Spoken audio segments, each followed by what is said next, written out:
Hey everybody, this is Rydo and we're back to Shadow of the Tomb Raider.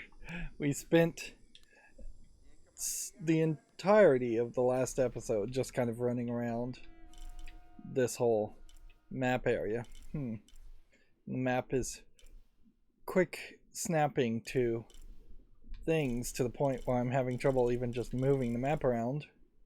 We've also seen some increase in instability in the game with some crashes to the desktop.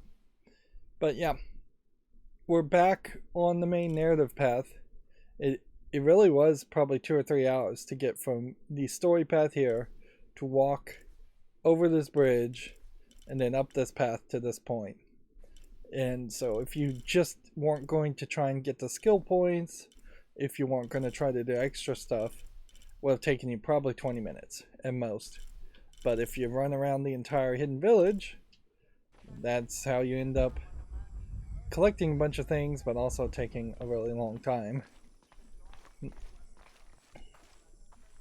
And I imagine, now that we're getting into a temple, a story temple, we may have slightly fewer monoliths and items to collect, but I also wouldn't be surprised if it's still pretty high. Alright, they told us that the smell of death would lead us to a direction. We're supposed to be going to the left eye of the silver serpent, I think. What would make a lot of sense is if we walked up and grabbed this item and then a trap door opened. Weirdly, even though there are traps in this game, they are pretty much just tripwire traps. Whereas a unique bespoke trap each time would be fairly interesting. And certainly more trapdoors could lead to sliding and slide sequences. If the bloodstains are any indication, it has. Yeah. If this floor right there had just opened up and we'd slid to the middle of the tomb, and then we had to work our way back out, and that was the actual challenge, then you could create a scenario where you have a tomb that isn't always going to be a full circle, or at least it's not going to feel like a full circle because you're not going to have the player walking that full length. It's a lot of golden masks.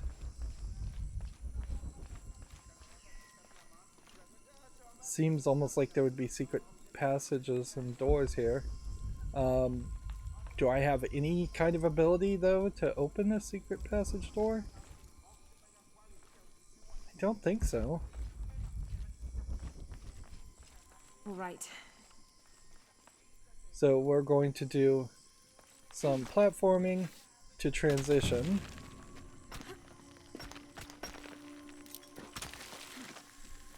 For a while. And here we can see the rope is once again just glitched.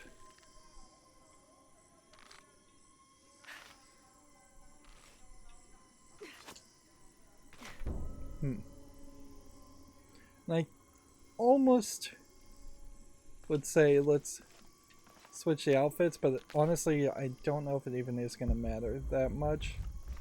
Like, yes, it would be better if next time I found a fire pit I switched the outfits to get more resources, but I would just actually fill up my resources eventually. I do have much larger holding capacities now for all the different resources. We hear sounds like a chirping sound. I barely made that in time.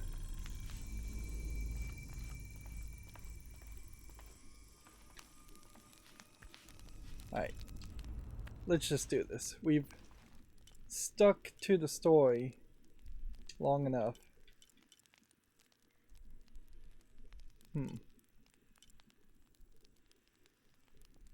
Well, I guess right now we are limited and I can't wear what I want. I could put on this robe, which would give us health regeneration, and animal resources from hide and fat from animals. We can't really craft this. Enemy is taking longer to find you. We actually run into very few animals. XP probably is the most important resource in the entire game.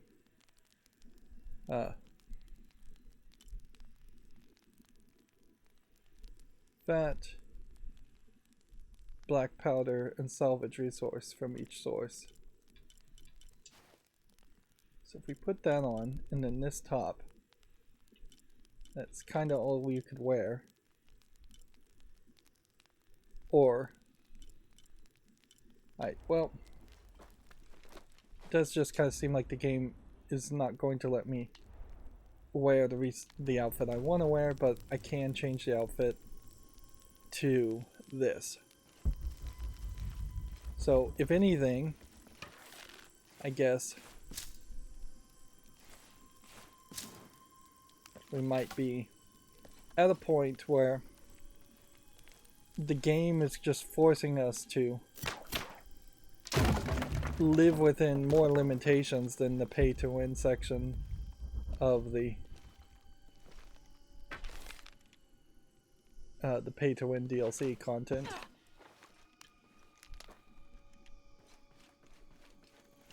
There's 6 pieces of jade, 6 more pieces of jade, which is going to give me quite a lot of gold to spend at the shopkeepers. We've really realized that shopkeeping and purchasing is a much more of a thing in this game. In the first game in particular, there really couldn't have been any shopkeepers because you were all alone. Guess I came this way, didn't I? So we're actually going up this way. I imagine these doors might just be for realism's sake, to not have the temple feel too much like a linear line. Through there. Then we're going to get another whole loading section as we crawl through there. Having not heard from Lopez, some among the leadership began to have their doubts about him. Our group dispatched south to investigate. We sent the natives in first, uncertain those in the city had not killed Lopez on his arrival. They returned with reports of how sick the city was, and we quickly formed a plan to utilize this to our advantage.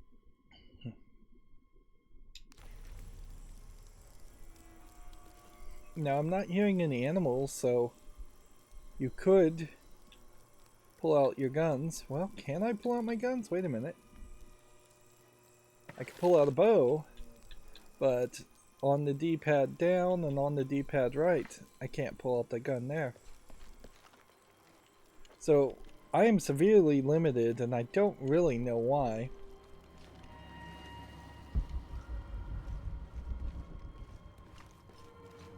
Would make some sense, I guess, if they would tell me why. That if they had just said you can't use guns because it will cause a cave-in, or if they forbid me from using guns or using certain outfits. There is a near total eclipse in the background.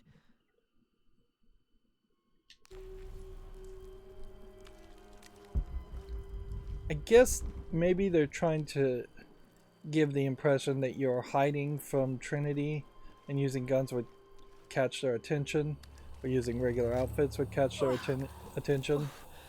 The smell. This must I guess be the that's how we place know. mentioned. I guess that's how they're going to tell us that the smell of death is near.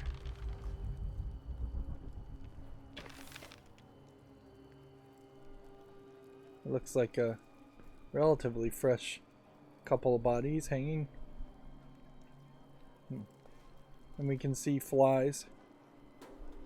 This would be one of the few places where I would say having flies in your game might make some sense, but visually it's going to be kind of wasteful. Steady, Lara, to steady. Render all the flies.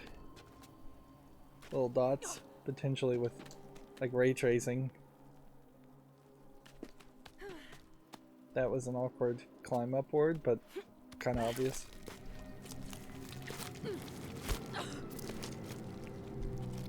Now what's interesting there is you have the whole I'm gonna be sick. blood on the edges of the screen showing up when you got covered in blood.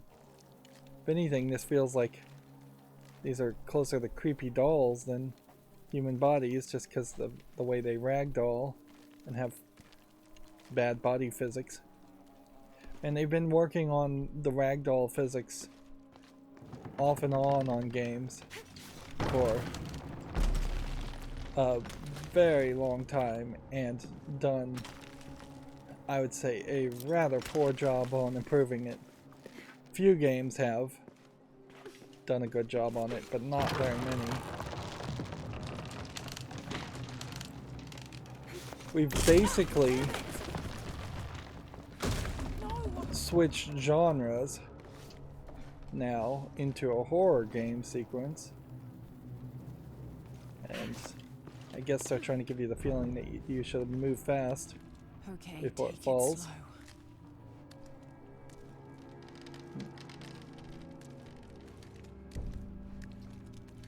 I suppose it's an interesting thought. Interesting, I knocked down that skull and it didn't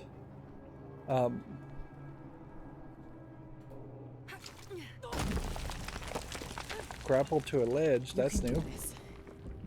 Like, it didn't have like an echoey sound effect of the skull falling downward or hitting a wall. Not that anything I could hear, which you would have really expected that. It was kind of iconic. Ritual sacrifice.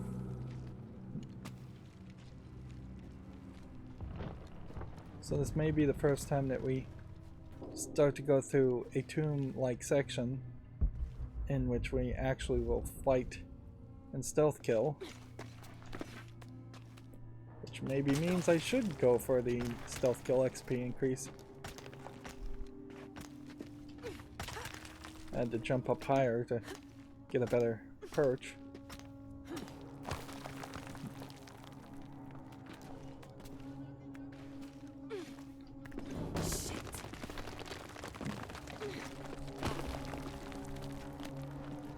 Am I supposed to be going up or down? Just press down and you'll start climbing.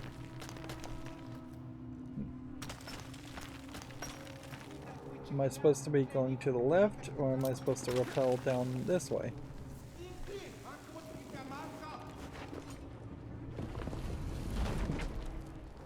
Well, I guess I can't change my outfit anyways, even if I wanted to increase my stealth kill ability. I don't know what that was that I just collected. Probably a bug.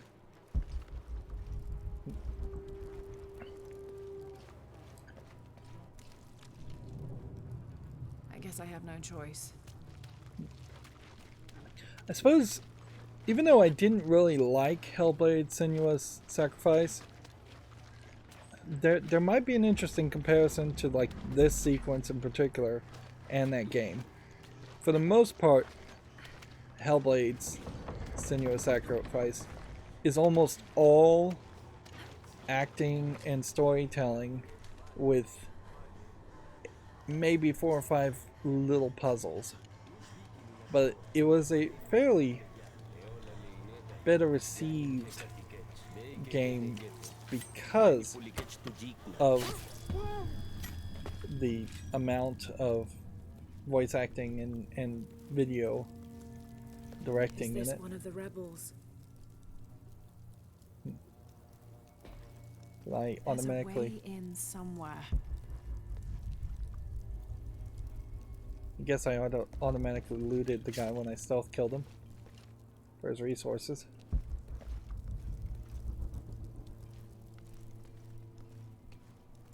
Yeah, that definitely would be a question I don't think I can find an answer to, because my main complaint about Hellblade: Senua's Sacrifice is that there wasn't enough gameplay in it. It's just a secret passage here that you would not really even assume other than here's... Serpent with a silver eye. I'm on track. Yep, until you look at that. So I guess technically, as far as just your standard video game, Shadow of the Tomb Raider achieves that better. And it moves this game to a different level compared to Hellblade. Whereas Hellblade, I would just have to say the same thing over and over again. The smell keeps getting Like the stronger. same one thing of there's some crazy Dutch angles and there's some voice acting and some story being told to me. Whereas at least I can cycle between 3 or 4 I found another story serpent with a silver eye. I must be or getting close.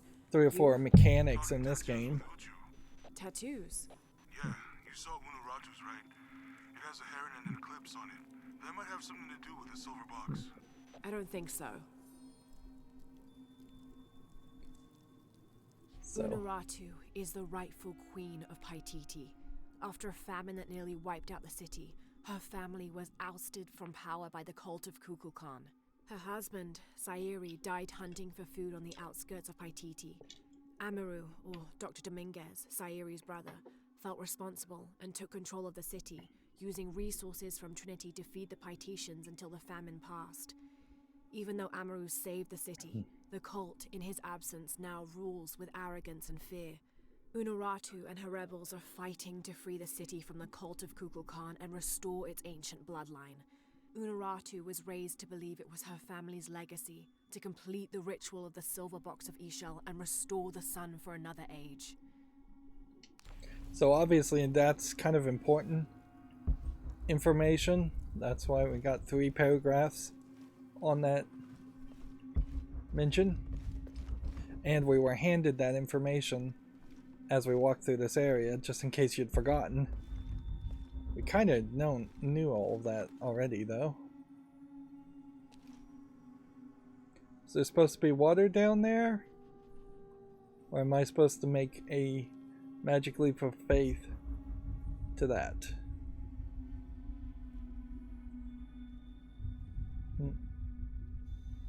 Okay, well, magic leap of faith and press X.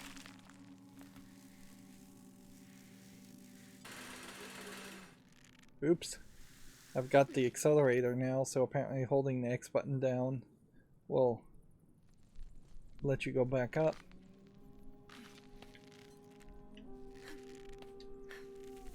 Alright. It's starting to get a little complicated on the amount of buttons you're pressing. Looks like this is the only way, okay?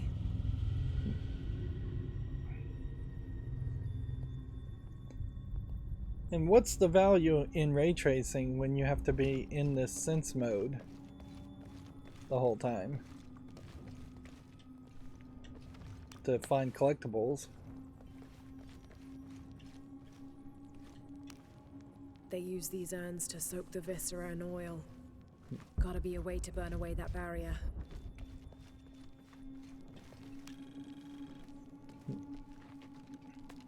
Although I guess compared to Arkham Asylum, at least we're not going full black and white when we go into survival instincts mode. In a state of peace, as though waiting for something. See, if I was to go back to the map though, we can see we've revealed more of this. If I found some kind of collectible that I'd missed back in this section, yeah, that would definitely be a hassle to backtrack. Gotta be a way to burn away that barrier.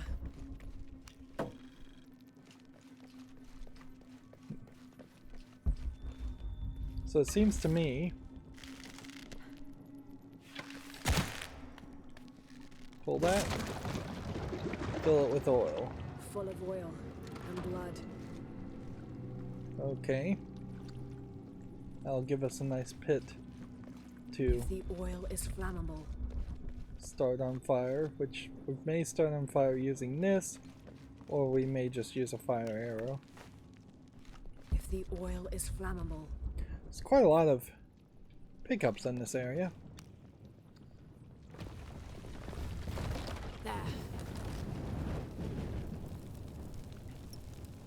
I was kind of thinking this was going to just shoot a bit of flame this way. didn't That barrier's down. Need make to keep sense to moving. me that there was oil actually flowing down this way. And that just all magically burned off with no residue or no remnants of flame. Well, low residue here. We've turned on the lights, and as soon as that flashlight came on, boy does that give a different appearance. I'd say it's a little blown out because of the brightness set too high, but boy do I wish I could turn on the flashlight whenever I wanted to. Just with a left click or a right click. Or, worst case scenario, just mod the game so that the flashlight is always on. This whole sequence would look incredibly boring in the dark. And probably kill you, considering the part here where you have to jump. And I guess you lose your flashlight when you're climbing, which I don't fully understand why that would be the case. Bloodletting chamber. Should I fall or should I jump? I think you just fall.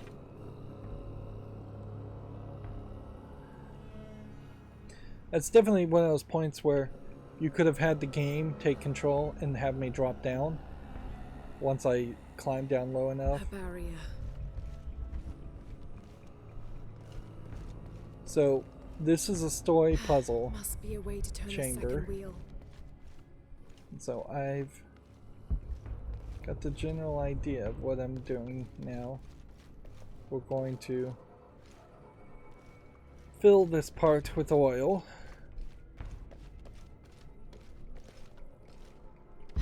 Must be a way to turn the second wheel. Same way as we did before, I guess. Just do this. Yank.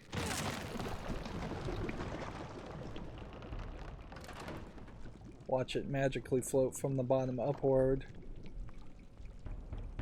Weirdly, for all the fanciness on ray tracing, the water physics pretty bad there. In the sense that it's flowing to the wrong place. it's pretty bad in the sense that it just all seems to disappear through cracks in the ground and all appear in cracks in the ground. Must have taken hundreds of sacrifices to get enough blood to fill these channels. Okay, so we've got a general puzzle. And I guess what we're going for is here. Okay. Must be We a way have- to turn the second wheel. The weird rope connection aspect.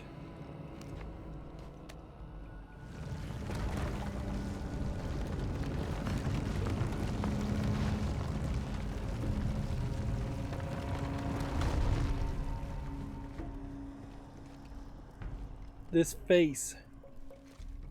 Does it go down this face and then come up this face? Or come up that face? I have no idea, but I think it's probably pretty obvious that that's not the right move.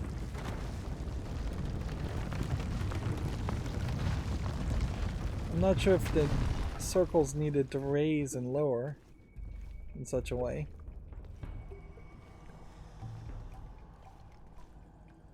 Okay, so of the options, this one goes to where we want it to go. This one goes to a hole, this one goes to a face, this one goes to a face. So that's really the only options there.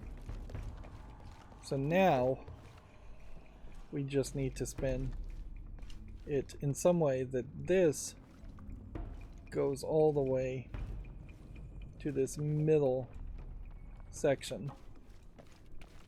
And honestly, I don't think there are that many options.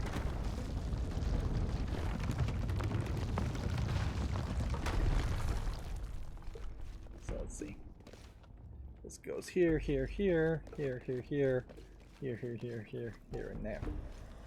That is it. Have to burn that barrier.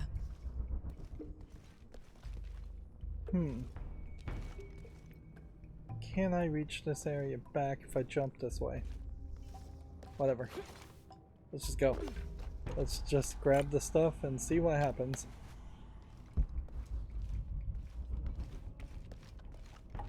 Yep, it was just a wall that you could slide up. Have to burn Any that more barrier. secrets anywhere?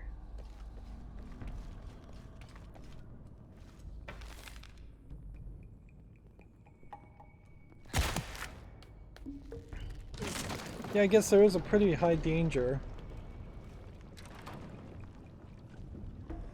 Yeah.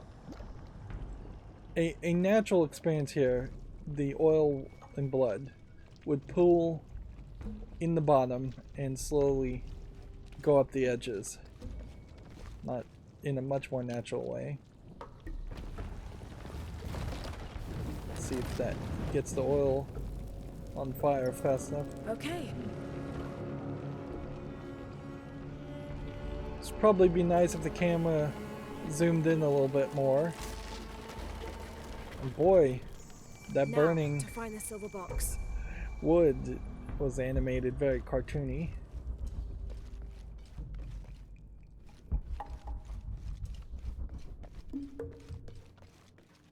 I would not be opposed to going through this tomb, finding the silver box, touching the silver box, and seeing that time travel mechanic that I suspect we will see. And then we would just walk out of a in the past version of this temple into an in the past version of the hidden city.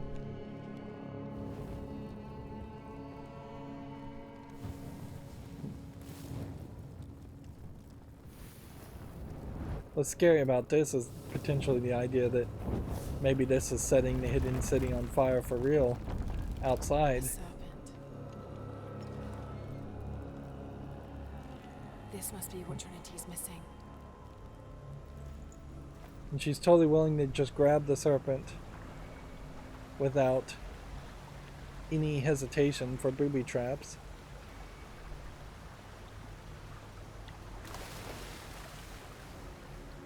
Then she just jumps in the water. You could have definitely had more action there where you picked it up, you set off a booby trap, and then she gets flooded.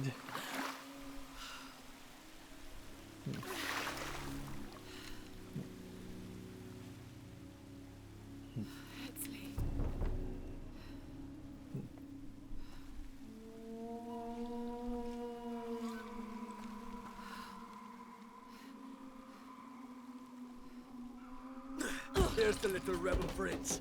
Esley! Over there, get her!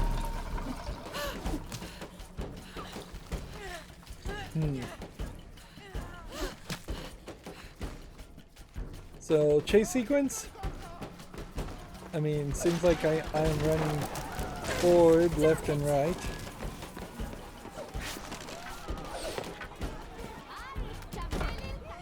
I guess that makes some sense. Get out of the way! That being the case.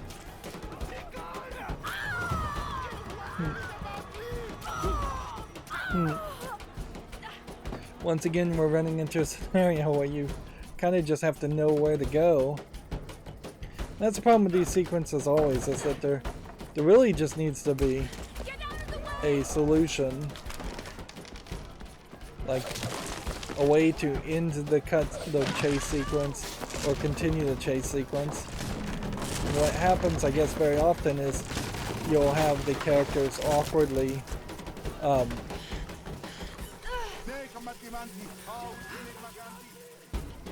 you'll have like the characters awkwardly stand around and do nothing.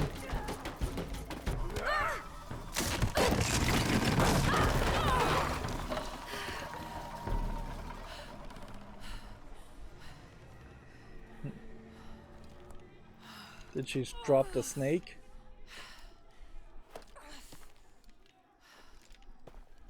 Or am I now in an underground tunnel? Hey Lara, if you can, head back. Uchu has something he wants to ask you. I think it's a favor. Okay, I'll make my way back as soon as I can. Well, this feels very awkward because it feels like I'm just ending that chase sequence, and now I can literally just walk wherever I want and do whatever I want. All full up. Can't We carry haven't been anymore. using any arrows at all for any of the rope arrow things. Those are always free. I could potentially change my like outfit, but probably not by much. We've already purchased cheaper prices. So, yeah. Doing that, then working towards this. It's probably our next best deal. What that didn't do for us, however, is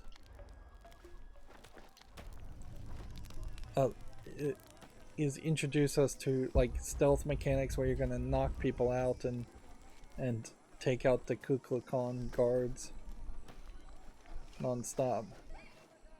All full up. Can't carry anymore. See what this character says. I've never seen Uchu so angry. Uchu? Really? What happened?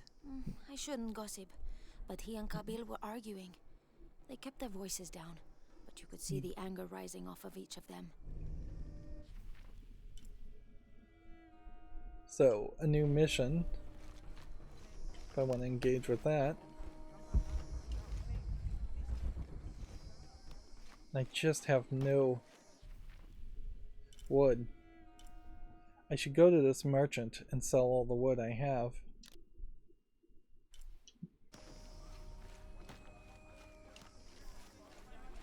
But you would kind of think that the merchant shop in particular would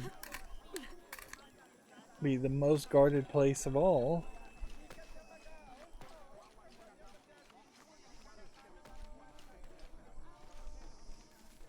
Well, I can stop from getting turned around.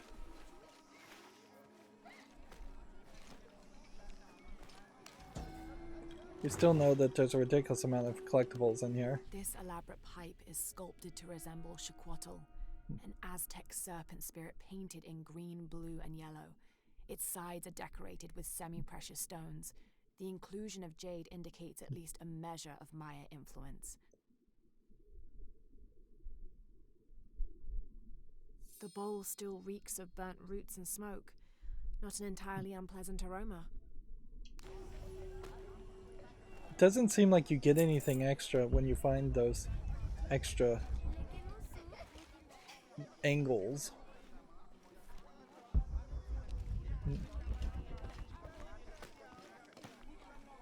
Okay. Hi there. See anything that you like?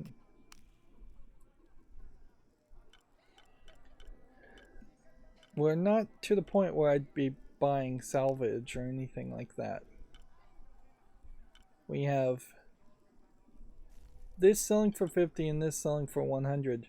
I'm not sure that the prices have changed as far as selling things. But whatever. Here you go. If better negotiation doesn't The gods lead favor us both. to more Very good. money, then there's really nothing I can do about that. Now I can just sell all of that The gods wood. favor us both.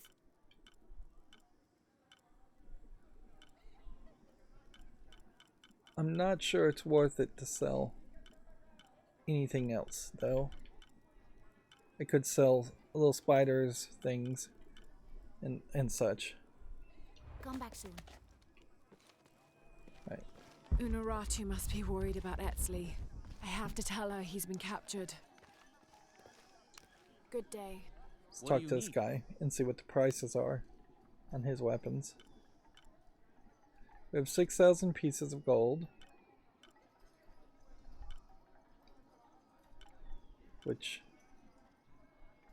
is at best going to get us one weapon.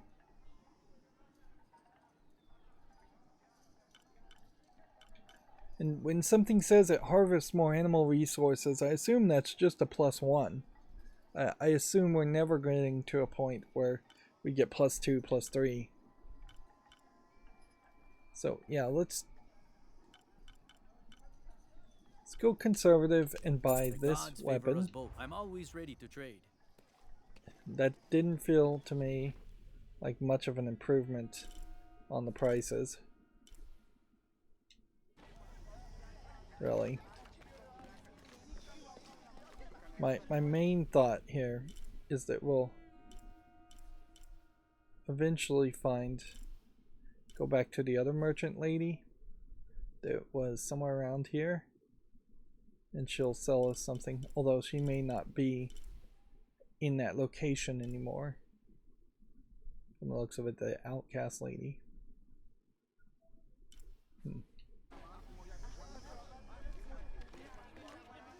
There's just nothing here, as far as you can't sneak up behind this guy and stealth kill him.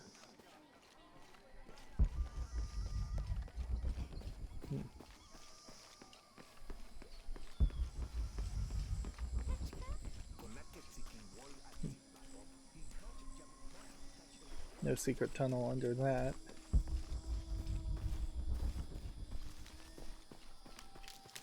We'll go and collect things. Unuratu must be worried about Etzli. I have to tell her he's been captured. It's funny, we're getting hints outside of a tomb. But yeah. They really just slammed the brakes on that action sequence of being chased in the village, and now the village is just back to what it was. I assume these ladders just take you up to the next section.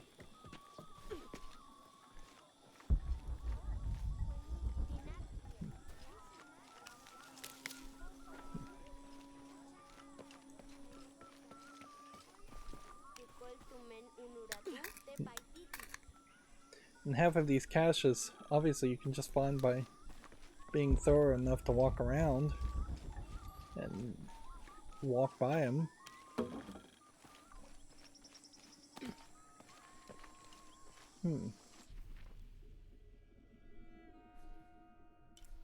This is interesting. I thought the castle was over here, and that's where we were supposed to go, but they want me to go over here. Or I say castle, I kind of mean more closer to a cave section. Unuratu! Etzli's been captured. I know. They're holding him at the barracks. We're working on a plan to release him. I tried to get to him, I'm sorry. He's a warrior. What's that? That's all she's gonna say is he's a warrior, and what's that? This is a key. It looks like it belonged to the mountain temple. It is adjacent to where they're holding him. Is the box of eggshell connected to the barracks? Is that why the cult occupied the temple? It's heavily guarded. When we go in, it has to be subtle, silent. Is there a back way? There was one by the salt mine, but it has deteriorated. It's treacherous. I might be able to manage it. Perhaps. You did survive the sacrificial pit. I haven't been back inside since I was a child, but from what I can remember, the barracks are within an inner stronghold. If I can get in through the back way, I can clear a path and let you in. We will free Etzli, then go find the box.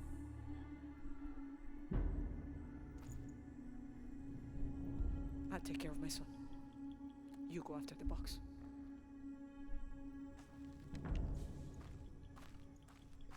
So you get this interesting thought, certainly in video games, when where is she holding that item? Because that obviously is a fairly big silver idol. She doesn't have much of a backpack on her. I guess you pretty much just ignore that in most cases. Anyways. I kind of do wonder about the idea here where Lara Croft as a character could be just forced by the Queen to do things. It would kind of make sense for the Queen to just order her to do certain things and Lara Croft just say, okay, I'll do it. And that just be the default, like, way she gets into a lot of her adventures is by having other people beg her to do things or force her to do things. 29th of November. It works in Indiana Jones a lot of 1603. times. After dinner, Lopez left the city. I followed, worried he might not return. Half of I the found Last him Crusade, standing by the Indiana riverbank, Jones is lips doing moving something as though in prayer. because Not he's wishing being to forced disturb by him, I somebody else waited. anyways. His communion with God must have lasted through the night, and I regret to admit I fell asleep. For the next thing I knew, Lopez stood smiling serenely over me, the morning sun behind him, creating a halo. He helped me to my feet and clasped me in a strong embrace. Truilos, I know where to find the artifact, he whispered in my ear. I have no idea what this story is about. It's so... I kind of don't like in games where you do this, where you get part 3 of a story out of order. I'd rather it just be a case that you always get part 1, regardless if you picked up the item where part 3 normally would have been.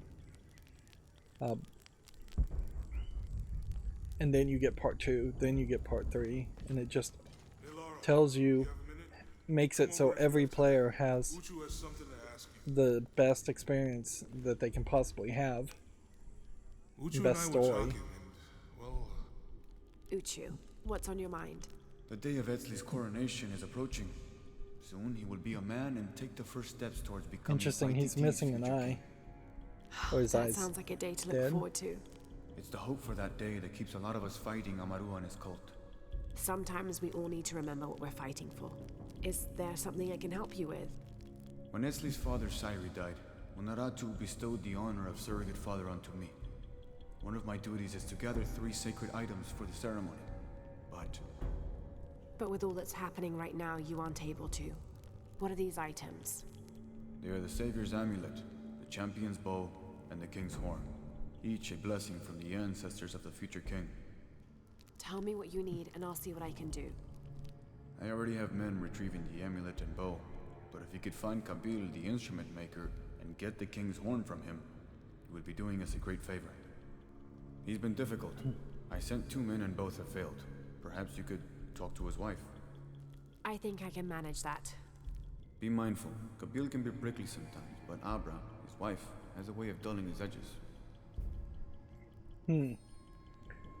Seems weird that if the idea is that he's supposed to gather these items, he can just assign other people to do it, and as the surrogate father.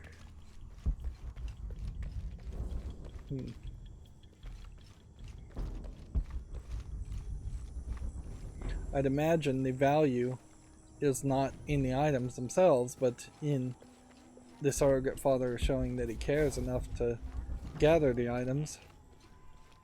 Are all these young people crazy these days? I've seen kids scramble like goats in the heights above the village. Scares me to death. I hope you've grown out of your wild stage, young woman. Not quite yet, I'm afraid. Of course you haven't. But you will. So will these children. They will tire of whatever they've found up there. Eventually. Okay. We are here. We've just revealed a new crypt. Although I'm not sure how you'd actually get to that crypt. And then, you know, finding the maker, I think that might be more difficult than it seems.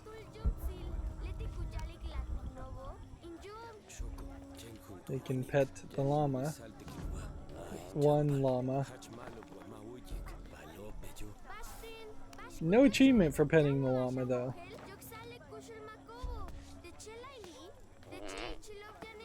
Wouldn't it be interesting if the llama actually was a god and I just have to pet it enough times? We'll go for 5 times. Anything more than that would be a little unrealistic.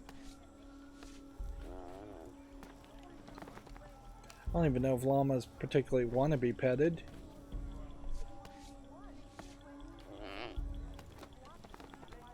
Alright, 5 times we petted the llama, nothing happened. We want to go this way or we want to move the story forward. So do we break tension and move the story forward, or do we go and do a side quest?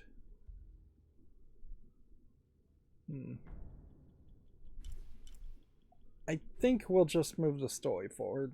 Like, we're getting just increasingly distracted.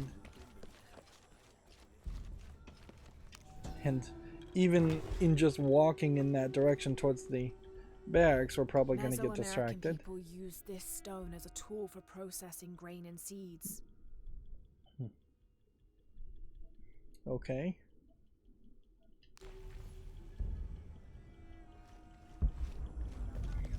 Again, a lot of this single line descriptions feel like they were just basically written by some archaeologist researcher, a real world archaeologist researcher who was just giving generic descriptions of an item.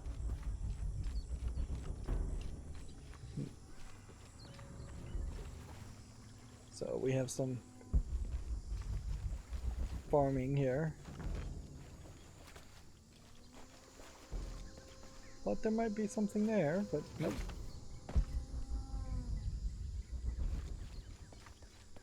How valuable is it to collect these things? So we're standing basically in mud. But still I can't cover myself in mud. That whole stealth cover yourself in mud concept really got thrown out the window. I'm not sure if Peru people even farm this way. This feels a lot more like how Japanese flood their rice fields, and rice doesn't need to be in a flooded field, it just stops weeds from growing. It's easier.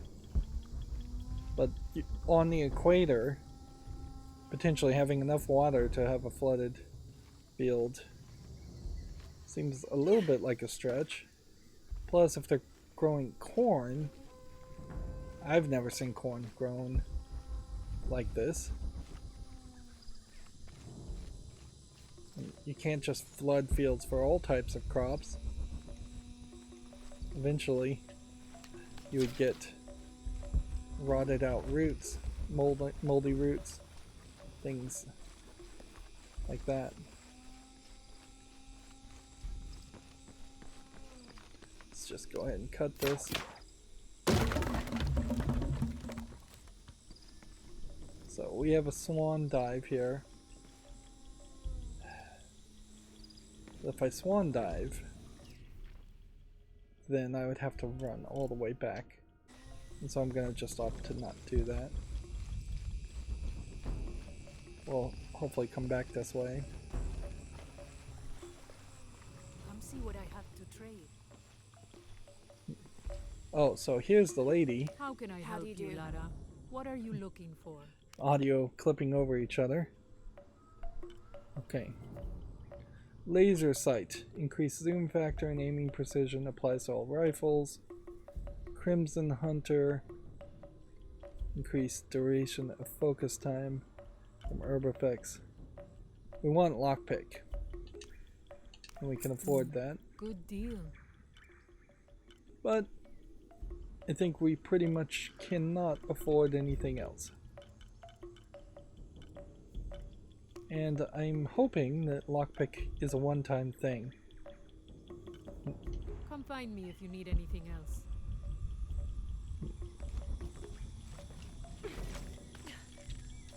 That is Jonah, not I think where. I'm close to the mine entrance. Uchu says it's at the edge of the mountain. He sent a rebel ahead to open it. Thanks.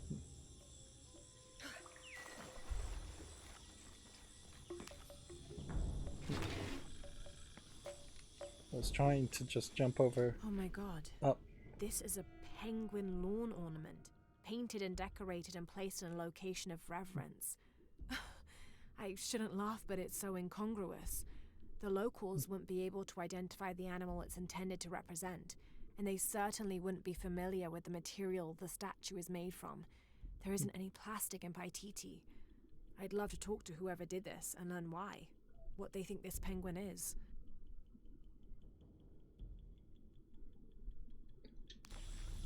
Seems like maybe they're stretching for collectibles at that point.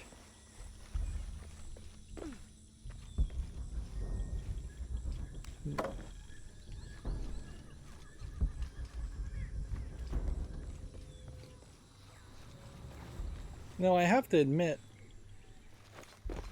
there's a decent chance Square Enix would have been a lot happier with Crystal Dynamics had they set a part of Tomb Raider in a more Japanese area. But I guess it doesn't really matter because they did that in the first game. It was a pretty Asian-inspired area in the first game, the island was. And that's probably what got enough funding for the first game. The first game got at least enough press coverage and positive reviews to fund 2 sequels.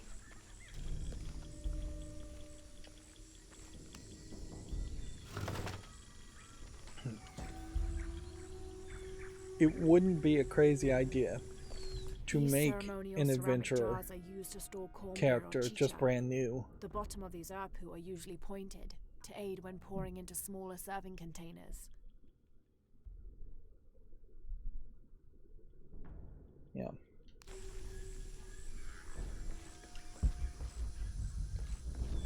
Bringing Lara Croft back versus just making a new character like Nathan Drake, I don't feel like there's much of a difference there. It is a bigger difference if you get Indiana Jones. The youngest of 4 turns his back on his brothers, unable to speak as I lie in his mouth. Monolith clue. Youngest of 4 turns his back on his brothers, unable to speak as I lie in his mouth. So, the shortest of these pillars. Do I see 4? Yeah, there's 4 over there.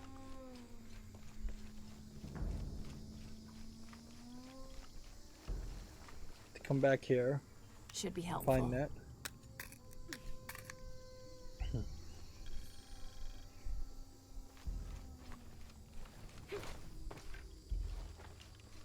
None of these caches are giving you so much money that you could then run back to the storefront and buy something else. 291 pieces of gold.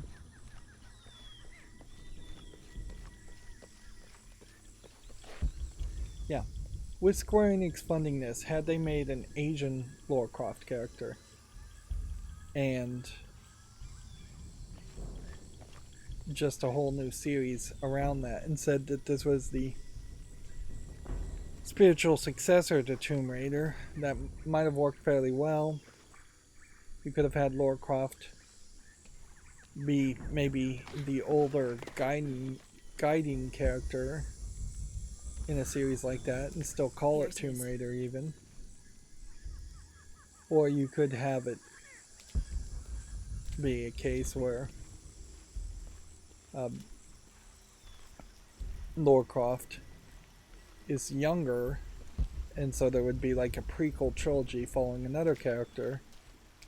Although, at a certain point, that feels perhaps a little bit too much like episode 1, 2, and 3, prequels of Star Wars, or sequels of Star Wars, episode 7, 8, and 9.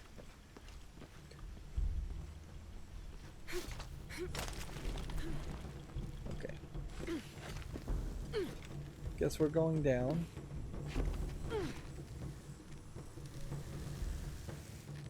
Feels like as I was flying there, the camera should have spun around.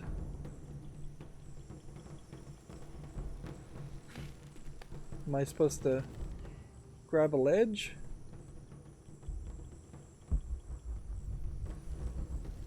Nope, apparently I'm just supposed to fall. I'll need to be careful.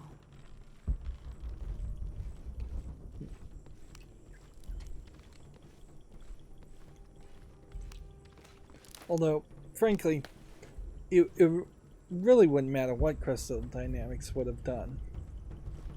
Like, nothing pleased Square Enix. I don't even have to say nothing would have pleased Square Enix. Nothing pleased Square Enix as far as game releases during the period that these games were coming out. So now guns are hot again, apparently. So they show me a cutscene saying I can now use guns. Why in the world didn't they show me a cutscene to show me that I couldn't use guns before? Or at least remind me when I tried to equip guns with some line of dialogue. She says I need to be careful and then immediately pulls out a gun, so careful does not equate to stealthy. But there is more XP available to you if you can get stealth kills. You can't get too many.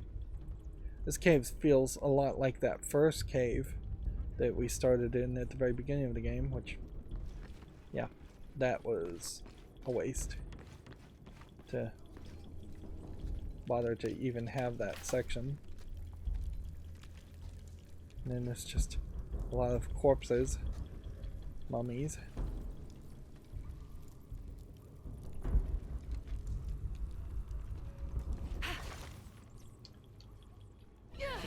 Whoops.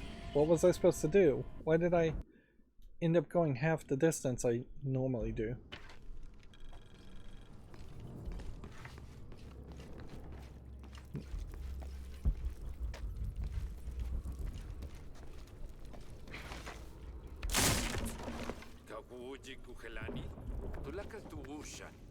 We're getting more immersive dialogue.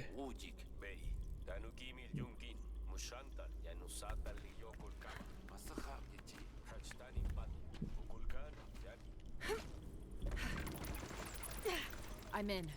Unuratu just left with Hakan. She'll be ready when you open the gate.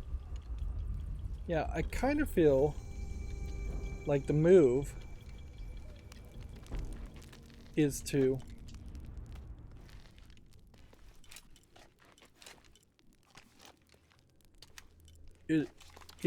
have some kind of animal in the cave always spawning. So maybe it's just spiders and rats that you can kill with bows and arrows, but it feels like you might just want a whole bunch of birds. Okay. So we have the standard recurve bow enabled right now.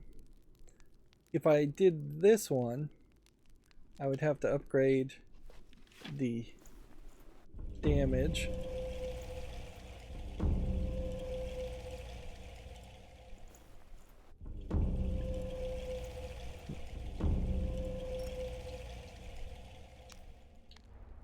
We're just not getting enough furs.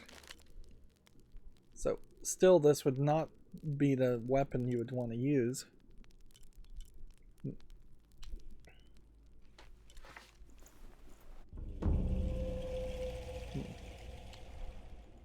Overall, this is not the same amount of hold time. Although I don't know if I really need that much hold time. Nothing really seems like it's moving the meter much on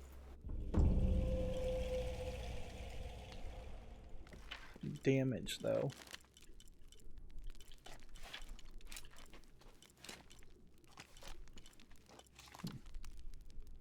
We still are in that spot where we can only wear a certain type of outfit.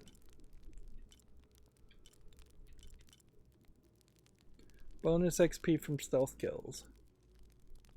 Let's equip that.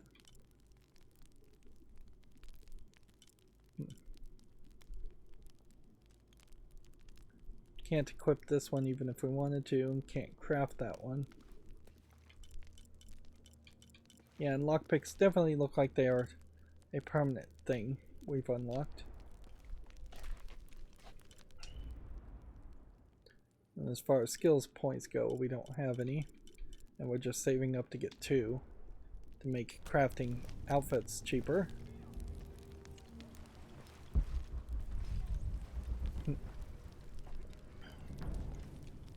No, I think the real solution here, and it is just the obvious solution, isn't it, that there should be more people in tombs, and the game is finally, I think, actually going to give me this and let me experience what walking through a tomb area in stealth is like.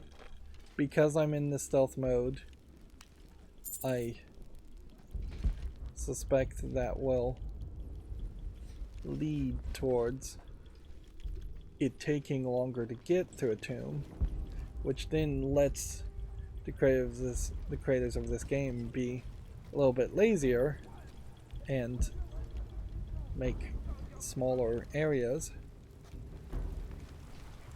Although this actually feels like a very large area. My slight concern here would be that this is the biggest section we're ever going to get. Let's go ahead and jump.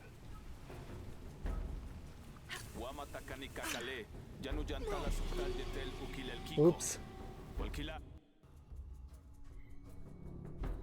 I'm dying because of the physics glitching and the game being wonky.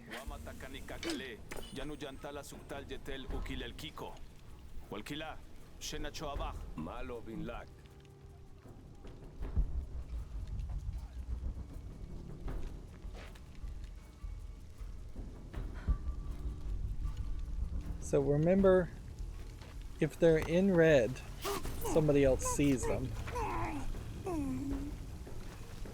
If they're in yellow, nobody sees them. So I'm safe. I guess one of the things you could do, certainly, get back to the bow, have either a lot of targets that you can shoot that would just give you XP, even if they're just pots or actual just floating targets, or have a lot of guards that are on places that would never actually see you and you'd never actually interact with them, but you can shoot them if you so choose for extra XP if you want.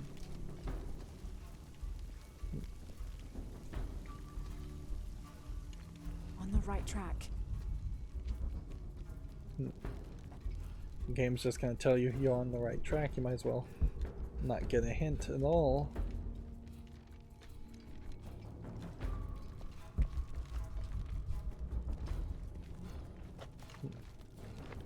We've totally given up on using any of the medicines. Careful.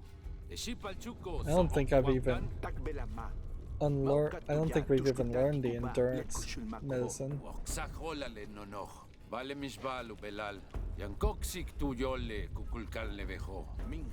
Okay. So.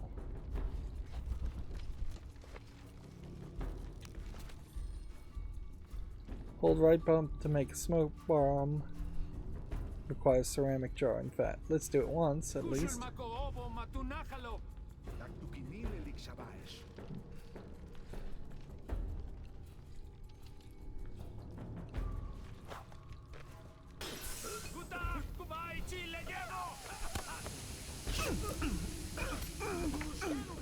Alright, so now that he's in smoke, can we instinct the guy while they're in smoke? I guess the answer to that is sort of. We did nearly gain his attention just by running up next to him. I guess if I didn't have the fat we needed to make a smoke bomb there, I couldn't have done that, and I would have just ended up throwing the canister. It does seem like, unfortunately, it's gonna rather suck in that you just won't use that very often. Not unless there is a lot more game here.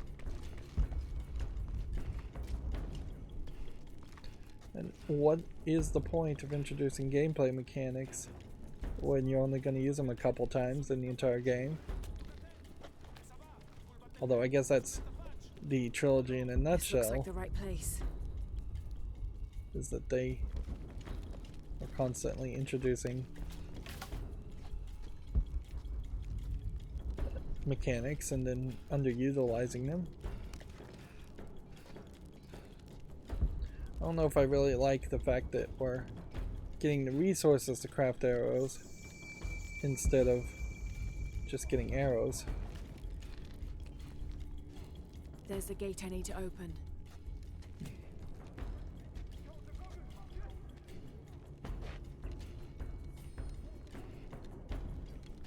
Eye of the Serpent, open the great gate. There's somebody whipping somebody, I think, over there, or swinging a sword. And at the very least, it does seem like this time that they're not going to distract us with collectibles. Mud-covered walls.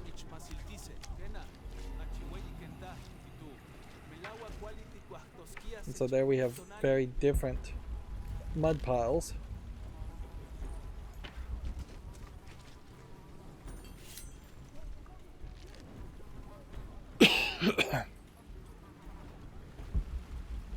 If we go in the water, we may get washed off. But let's just assume that that won't happen.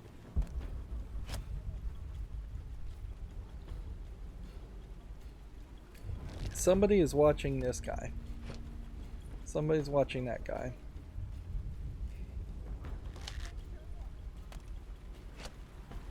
I don't know how you get past this.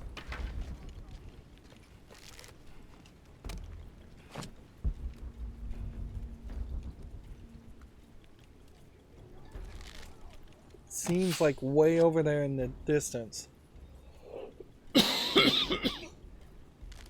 Excuse me. Like way in the distance there might be one guy I can headshot that way. Does that count as a stealth kill? No. And then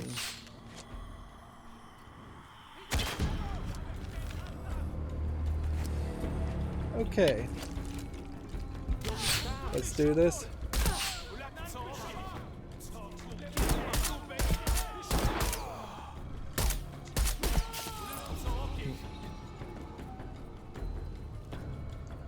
So I didn't heal fast enough. There's the gate I need to open.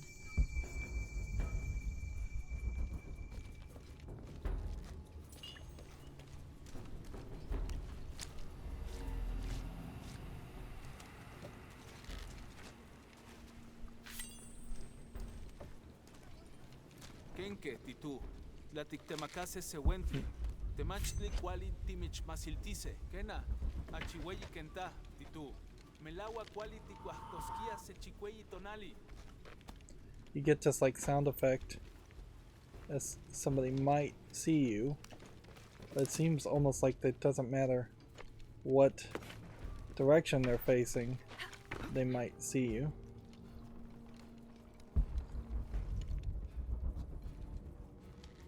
Now I don't have any trees or anything that I could potentially shoot people with the rope kill.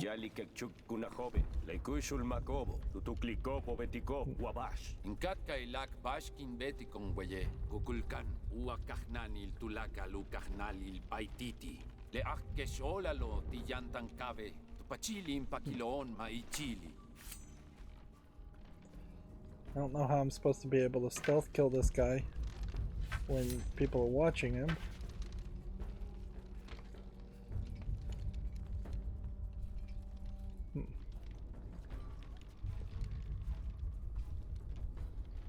Yeah, it really just doesn't make any sense. It feels like regardless of what you do, you're going to end up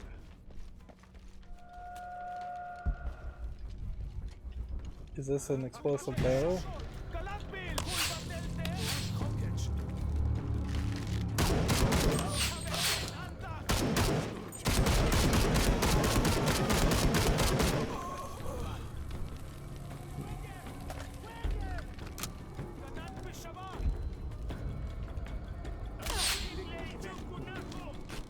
We'll go ahead and heal.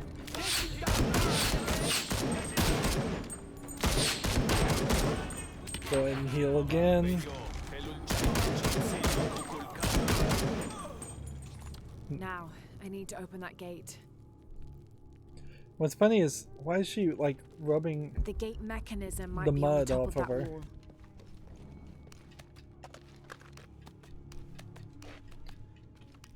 And see, I think this is really the problem that you run into with this, with the gun part of this game, or with the stealth idea, is that they kind of obviously didn't have the people they needed to help them to make an experience like that, do the right amount of pathfinding,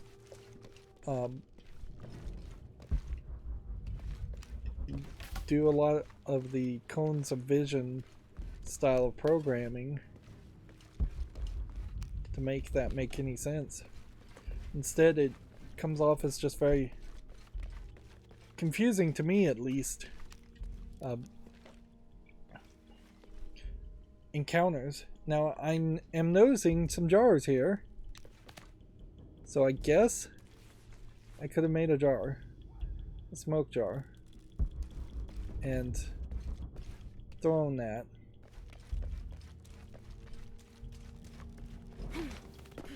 I definitely don't want to try and redo the whole experience, but suppose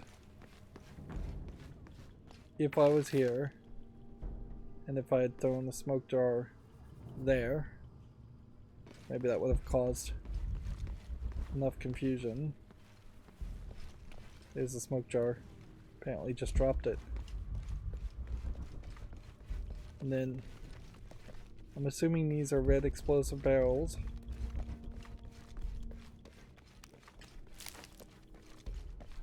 Which we should take a moment to see what happens when we shoot that. Yes. But they literally just introduced the idea of smoke jars.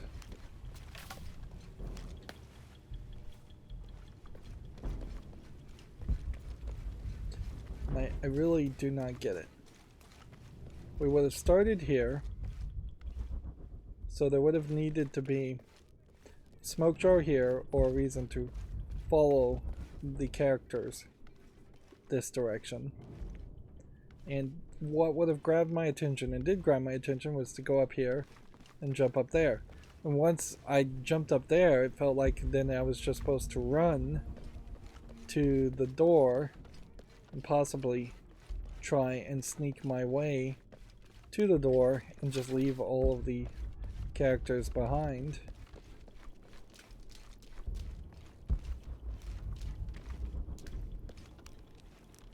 Now you're running into also a problem where this entire room has so many items in it. I'm concerned that there might be a collectible amongst all of the resources of making smoke jars and such. Let's just check the map and see if it helps us any. Nope. Well, in the end, this gun is not particularly fast, but it did the job. Maybe I should switch to a faster fire rate gun going forward.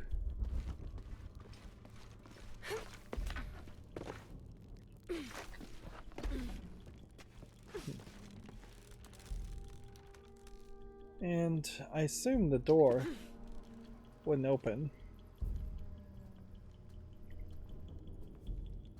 Perhaps if they'd given us a smaller room to kind of experiment with that, something that I mean, they did give us a smaller room with 2 people and to use the smoke jar in, but if there had been more of a procedural, let's give now a room with 4 people in it or 3 people in it, that might make some sense.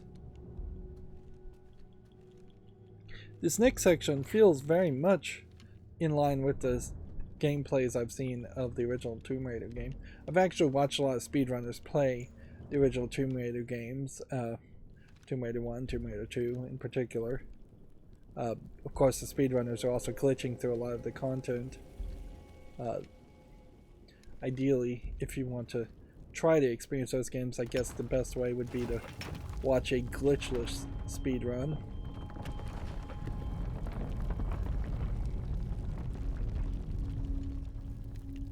She's not even going to yell at them and say hello. Looks like the boy was freed.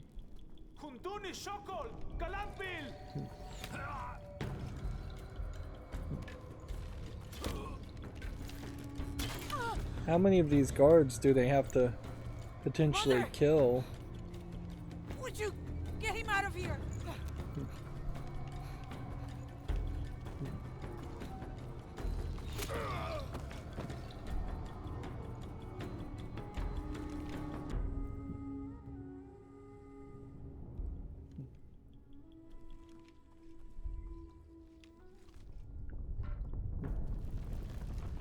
So she says, no, don't save me. Whereas I could frankly believe that you could have written Lara Croft to be obsessed around defeating Trinity to the points Jonah, where she would just heartlessly leave her there, regardless. Or obsessed about finding the silver box first. Are you okay? Yeah. I'm going off to the box. I don't know how long it'll take. Do what you have to. Thanks. Now, noticeably, eventually you're going to get a skill where you can just shoot 3 arrows at the same time. So, 3 guards potentially could have been defeated at that point. Now, that was some weird visual glitch. It feels like what they're trying to do is indicate that I'm walking through water, but I think this is straight up just visual glitching going on. Yeah, and it's seemingly clearing up now. It would make sense to have her walk through some water, but we don't see a waterfall there. That way we could get the mud off of her. Of course, I think they're going to just force us to jump in water instead, eventually. I assume this is not a dive point. This is a very interesting designed section and very pretty canopy, but it does have this weird contrast where everything, including Lara Croft covered in mud, is just black. She's not really fitting in with the rest of the imagery. If anything, it makes the whole background seem like it's not real.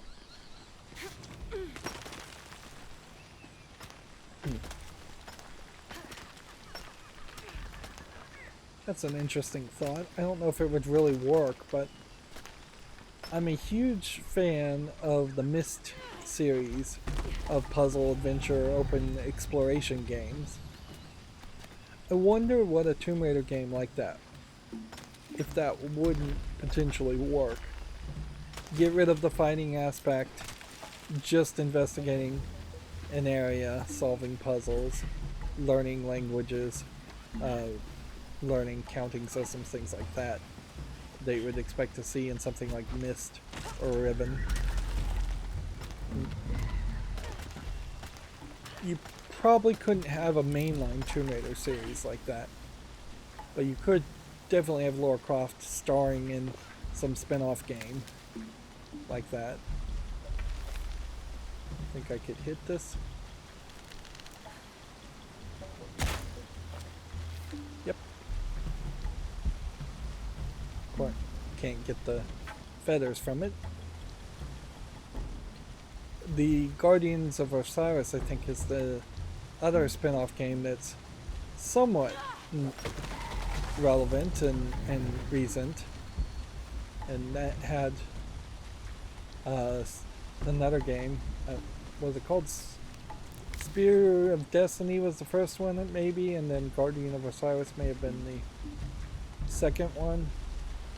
And that was more of a multiplayer top-down, almost twin-stick shooter with a few puzzle sections.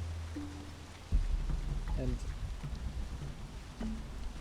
that kind of worked as having Lara Croft star in there, while not really having an experience that is quite like a. This is the only way, okay? Looks like we're going down.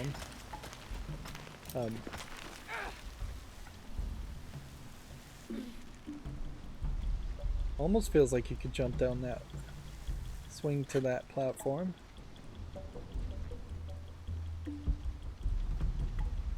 Fall in the water or swing to the platform. Indicator tells me to go downward.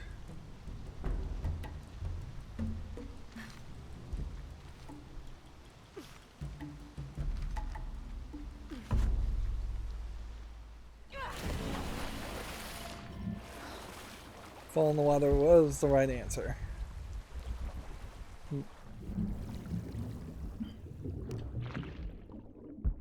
Yeah, I think Lara Croft as a character could be very much like a Mario character showing up in other games. And I think she would work fairly well that way. There's also Lara Croft Go, which is just a straight up movement puzzle game. But I'm not sure that those are actually available for purchase anymore, come to think of it. The Hitman Go and Lara Croft Go. I found Hitman Go to be a little too repetitive after doing Lara Croft Go, though. There's about enough interest in the concept for one game, not two.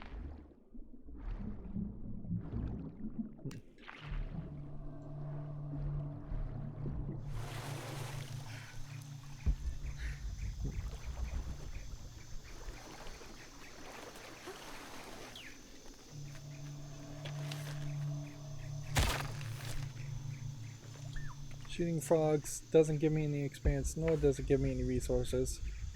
So I should stop shooting them.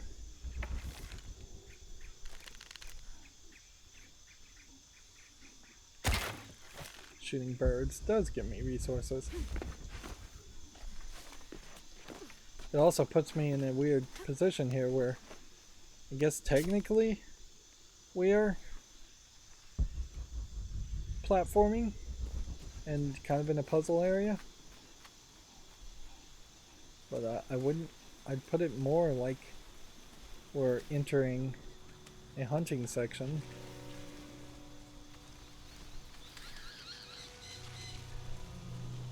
But I think the fact that you can have the occasional bird here and there does highlight that Looks like there's a temple there down could there. be a lot more birds in general. Cenote.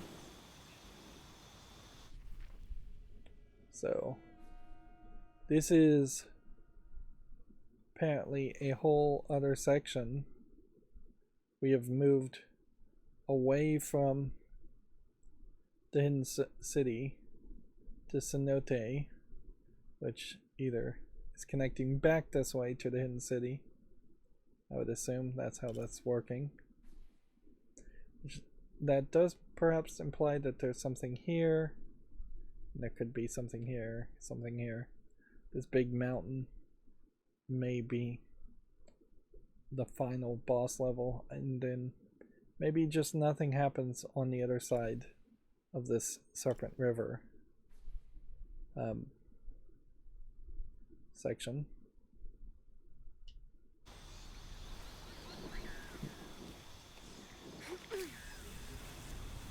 The missed exploration puzzle games don't have a protagonist.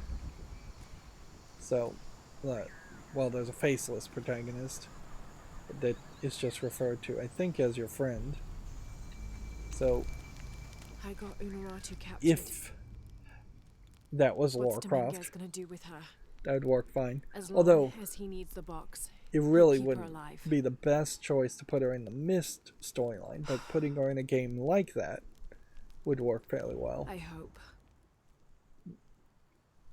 The Mist storyline has magical books that take you to different worlds, and that may be just a little too much magic.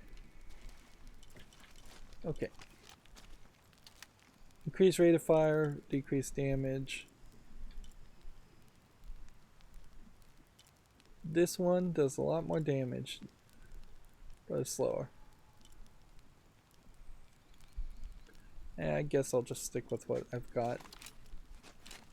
And we still really are stuck in these outfits.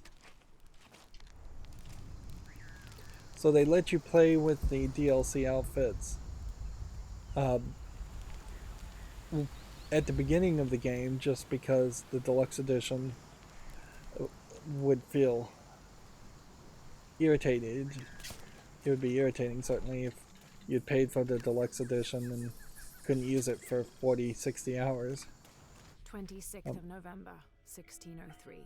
But then they lock you Dinner, into the Lopez main asked me if game I believed these heathens outfits were worthy and of the guns. artifacts Well, not alleged guns, power. but outfits. I had to admit that the Pytetians seemed noble and industrious. However, their taut skin, stretched tight over sinewy muscles, and lack of shame made them more similar to beasts. And what of our leaders in the society? He then asked. Should they be able to wave their perfumed and ring fingers in any direction and expect us to obey? To return and sit at their side when they beckon? Do they not treat us as inferior beings, as beasts as well? I had no answer. What he'd said was heresy and treason, but in some way, I wondered if it wasn't the truth.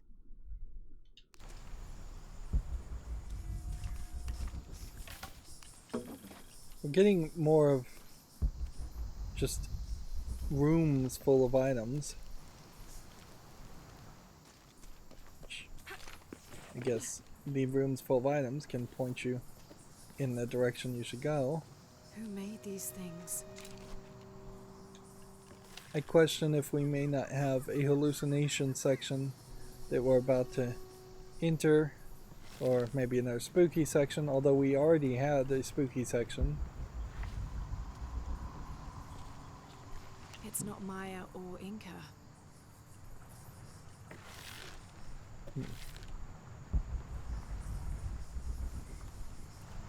Now it seems like they're repeating the same note here, in that we are going to find a hidden city inside a hidden city.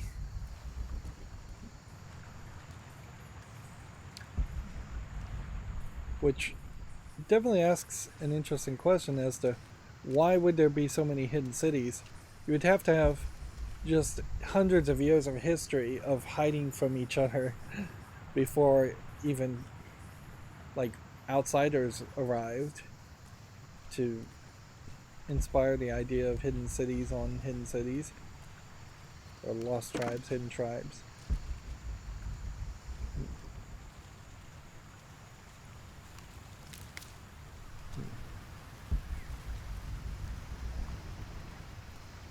Although I wouldn't be surprised if there's lots of tribes that actually are just constantly... That I could dive.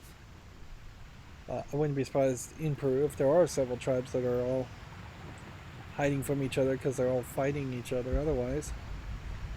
Right. So, interesting, you can see a bit of a rainbow.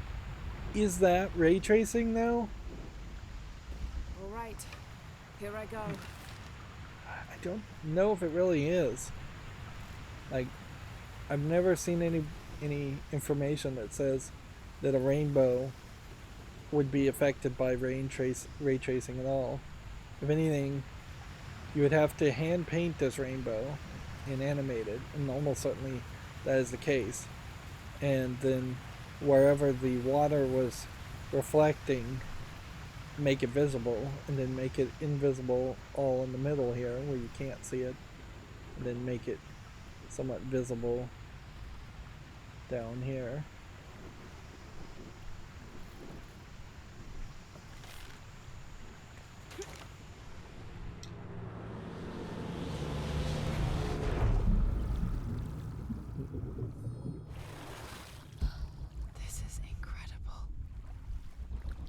Now I would say, if you've got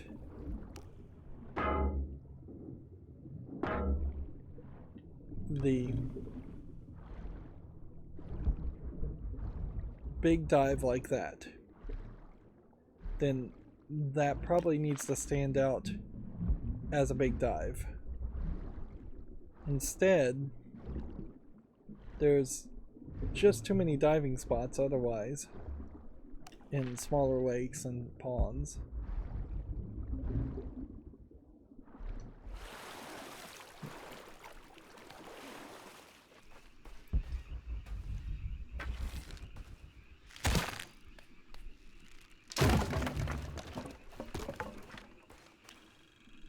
Is this a map? It is a map, but it's revealing a lot of treasures in other places. Alright, well, back in the water we go. I may have done the right thing by getting more breathing going. It does look to me like there's perhaps a school of fish that are somewhat dangerous.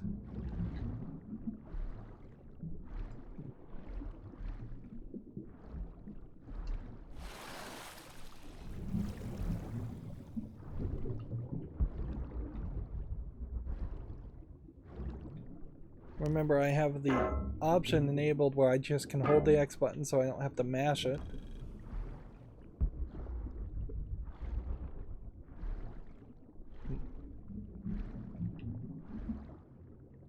But effectively, I still have to press X 3 times here. And I am going to have to go up and down every little craggy part here, because this is an extremely vertical bit of ocean. You can also see bodies floating in the water.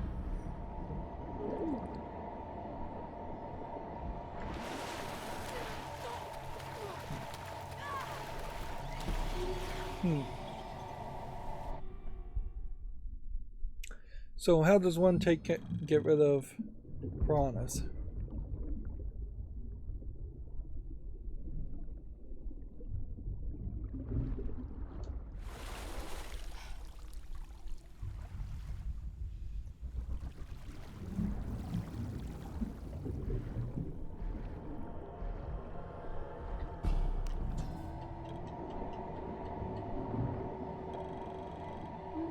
Another example of syncretic belief. This figure portrayed on the cross is not Jesus Christ, but Kukulkan. I suppose a parallel could be drawn between the two. X does nothing, Y does nothing. Did I get that item? Because it does kind of auto-save when I collect items. Seems to me like it did.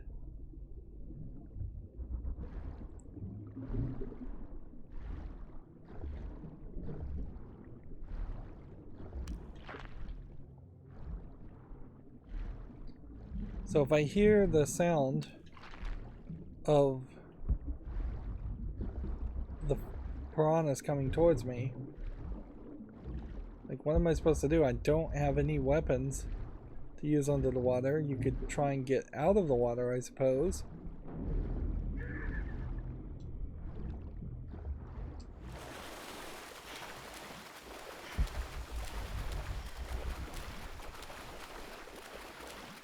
Maybe just swimming.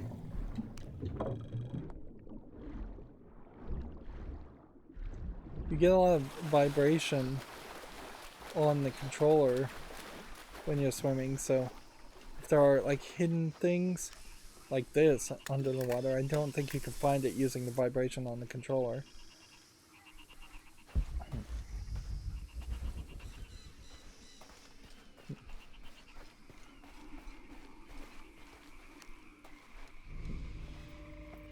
Secrets revealed. Maps updated.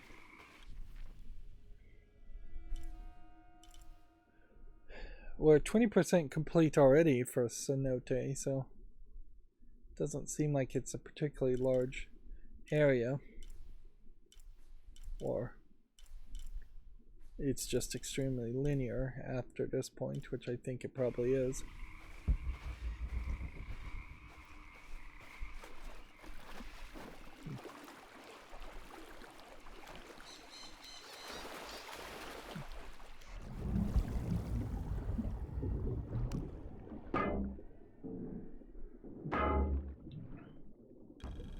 So yeah, it definitely feels like they want you to mash the X button as much as possible in fear of the piranhas attacking you. These underwater plants, some of them I think are perhaps a little unique or valuable, but I'm not really sure I believe they're that valuable. See, now I'm full.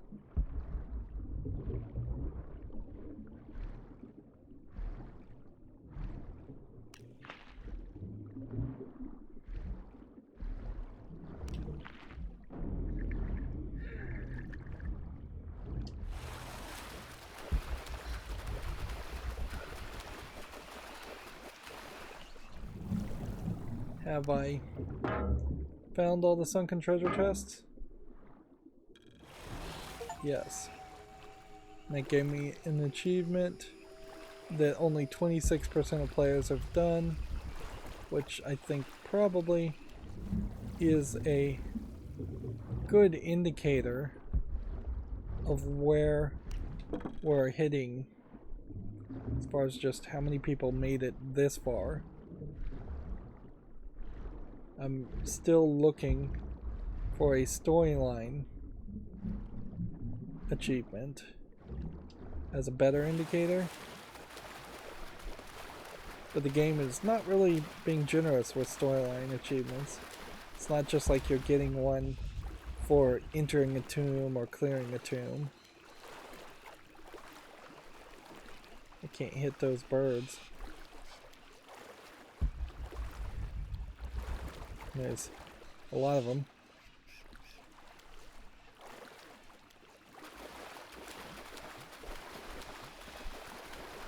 Even if I did shoot these birds,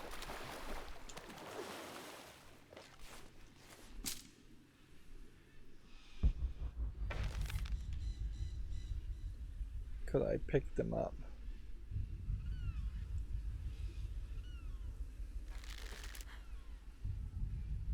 Interesting. Something about parakeets won't let me shoot parakeets. I've been allowed to shoot everything else perfectly fine. And yeah, no real surprise you can't shoot fish.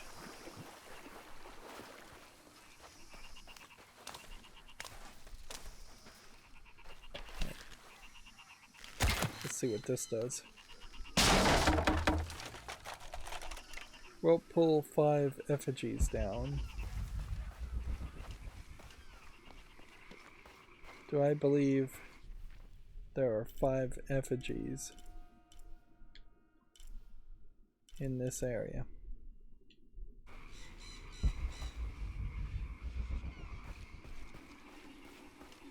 If there are, for you to be able to do a rope pull, you'd have to be on the ground. There's basically only 2 or 3 places on the ground you could be.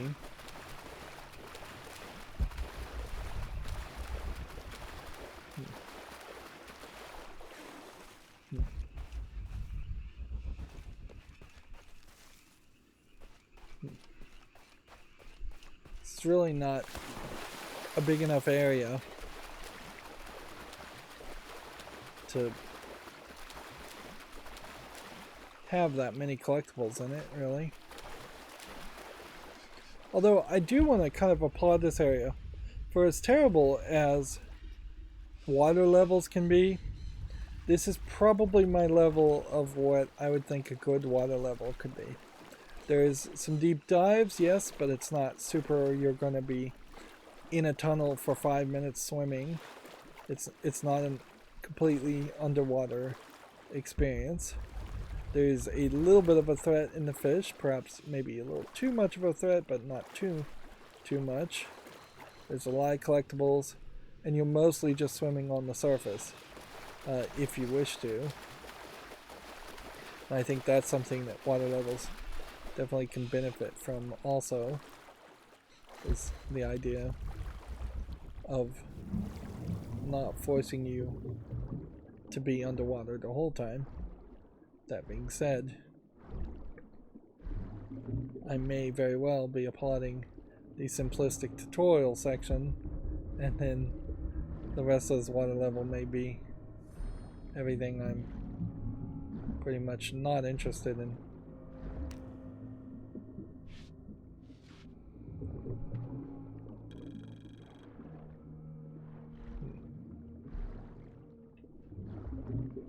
Looks like there's something over there.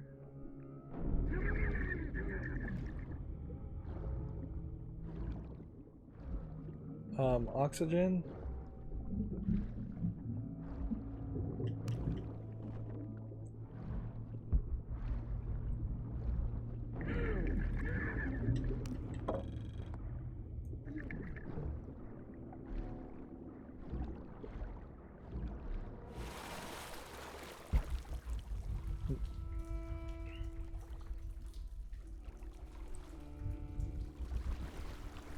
So weirdly, instead of giving us the oxygen bubbles that we had been trained to expect before, we are now just given small caves to look at. They carried a sacred object to a great temple.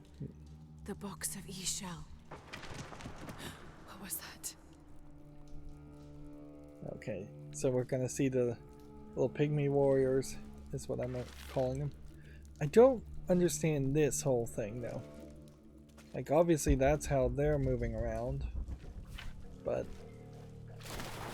to me it seems like Lara would try to crawl through all of that. Maybe we want to talk game breaking or game flow breaking. Good condition could mean this helmet was worn more as an accessory rather than protection in combat.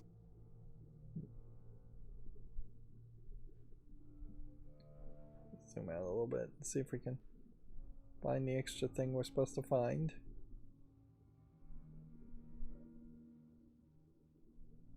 I guess zooming in probably will get you there. Now, you're mostly just waiting for a vibration, and the wonkiness here is I'm just using the right stick, and yeah, I'm going as slow as possible, and there's a high dead zone on it, and then after that high dead zone it spins way too fast. I wonder if that has to do with resolution, but even at that, this is 1080p. This is a game that should by default be expected to play at 1080p. I guess we're looking at this part. Well, I thought that was it. Perhaps Lopez used it to project an air of importance. Yeah, that definitely was not what the effort.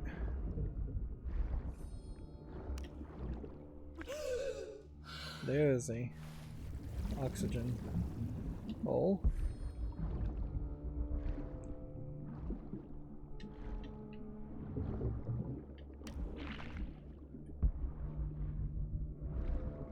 There's some jade.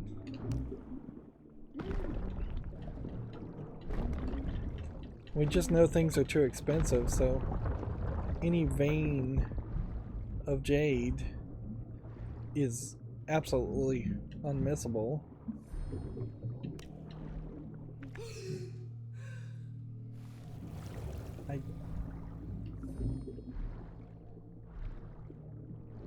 Question if there might not be two different paths, like a lower and a higher path.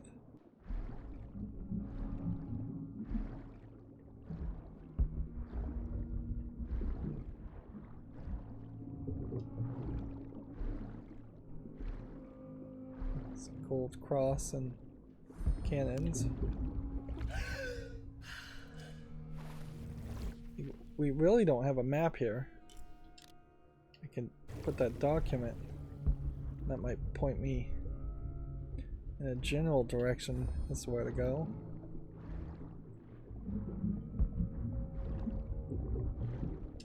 I feel like I came this way. Yeah, I did. So there was a lower path and an upper path, but it amounts to nothing.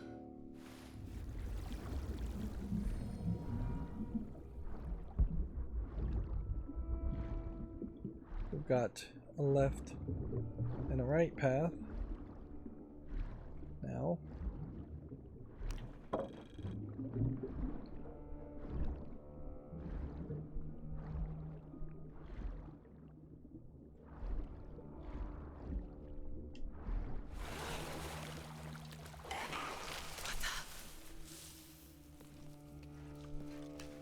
Some jades, we heard some more sound effects. A rubbing Flashlight taken came from on. the walls of the cenote. It is simply a large X and the word run.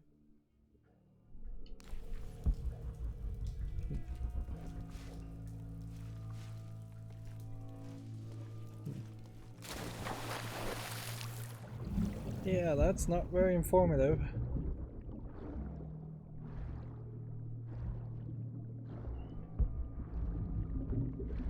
I don't know what I'm supposed to take from the idea that there were conquistadors in this area at some point in the past.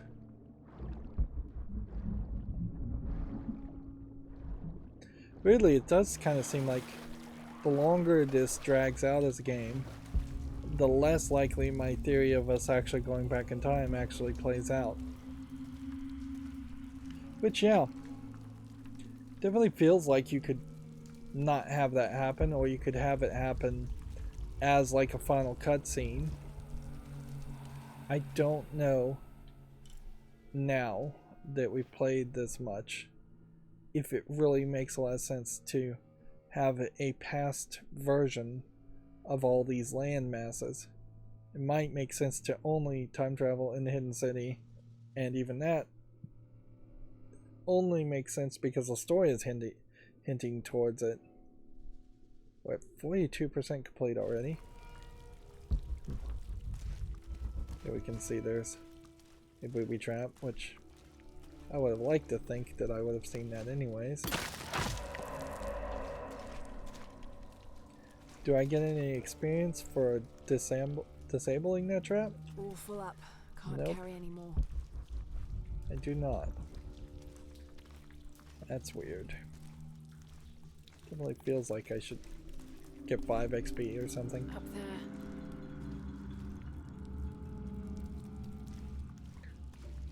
It's like they really don't even know the gimmicks and concepts.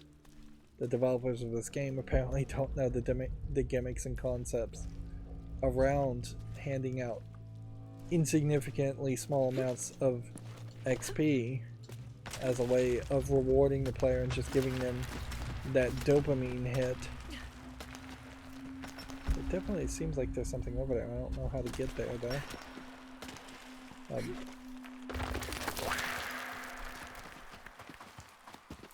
But yeah, I definitely would be happy to get 5 XP every time I disarm a trap.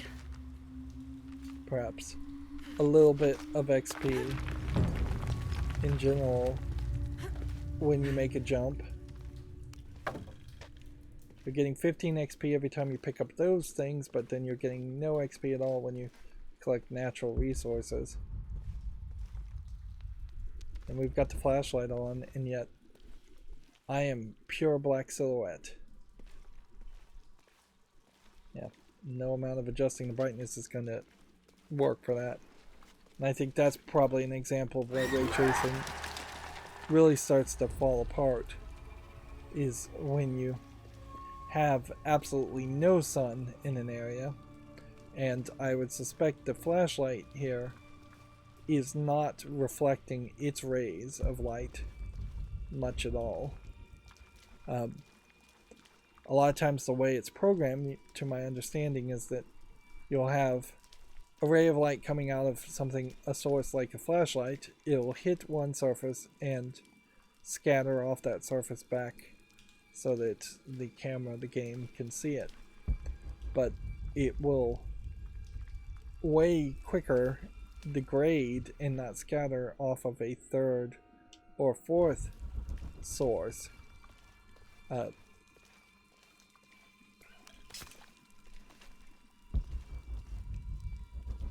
They want me to go that way. I'd like to go this way.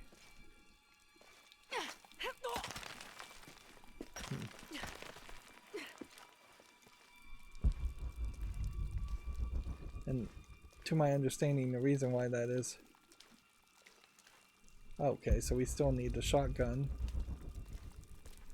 Alright, so we're coming back to this whole area.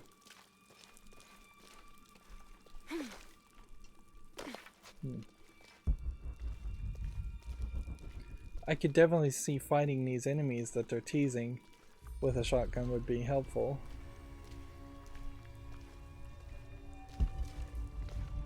So I'm guessing that was the challenge tune direction.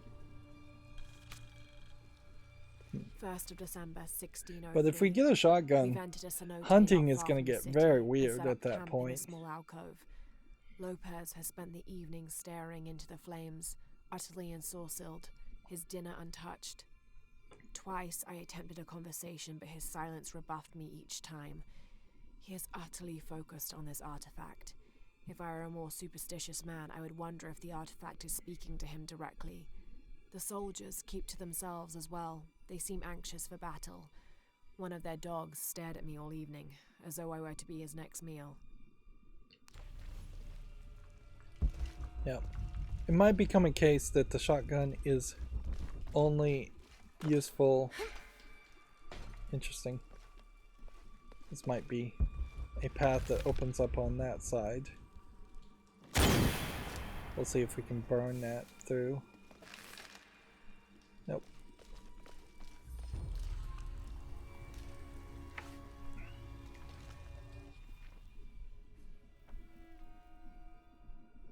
Yeah. Challenge Tomb leads all that way.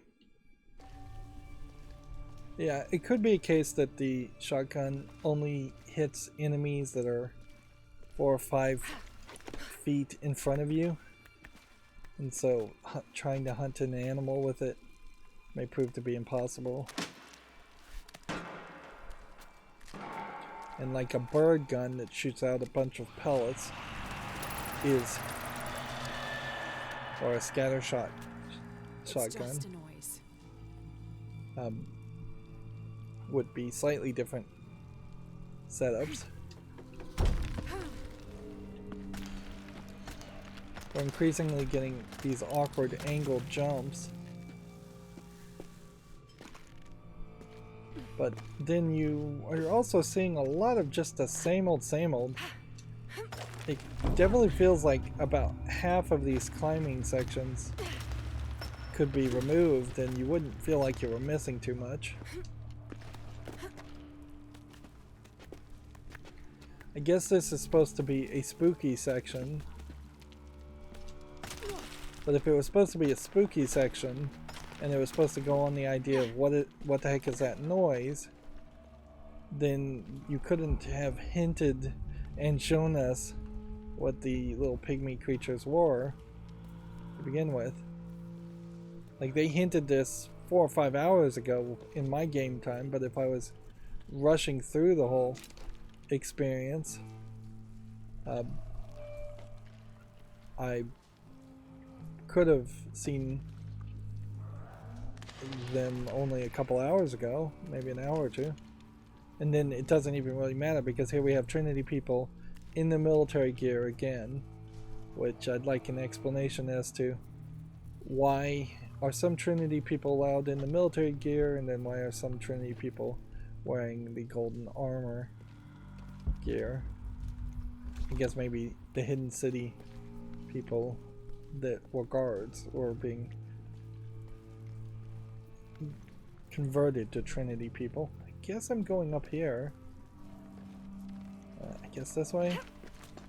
It's, even with the white paint, still really hard to see sometimes.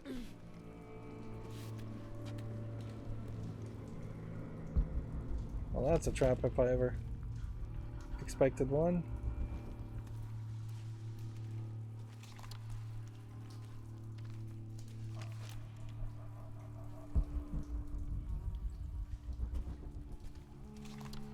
It's kind of surprising we haven't found any other jaguars, because it definitely felt like that was going to be a thing.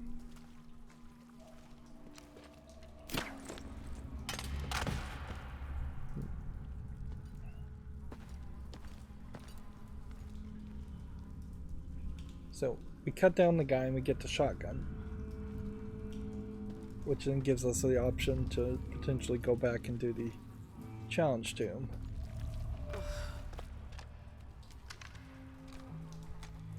Just a pump action shotgun.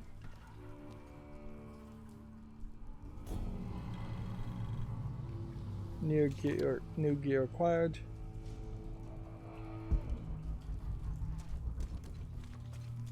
So yeah, just run backwards and ask the question, can I go back further?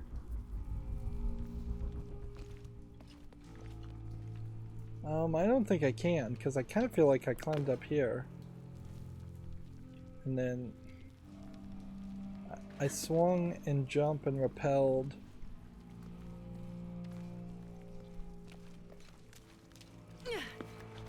Yeah. I think the game is effectively teasing me with the idea that I could make it to the challenge tomb.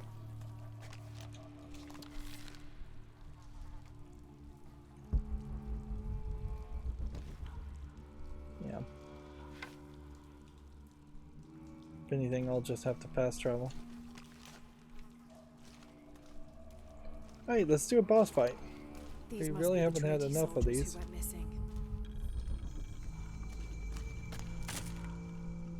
New base camp discovered.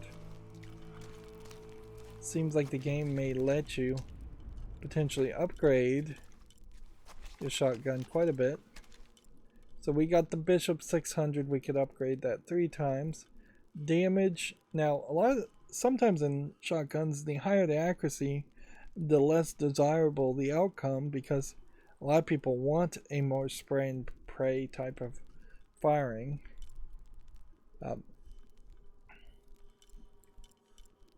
The obvious move here, though, is just to use this, which has a very high amount of damage. It's the max, and just cheat with that.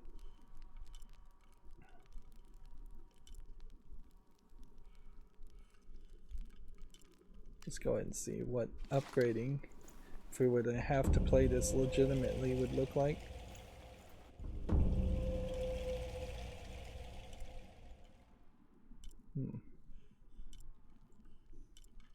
Now, noticeably, it doesn't have, for shotguns, a range difference.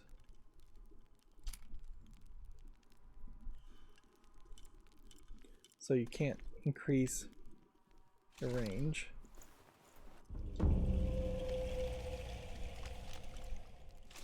And I would have to assume probably out of resources otherwise. Whole bunch of animations here as you swap between the different characters. Still haven't found any pelts. Of course, how could I? Then I never really liked this idea too, that she goes back to sitting down before you exit. We don't have any skills to spend, and we can't fast travel even if we wanted to.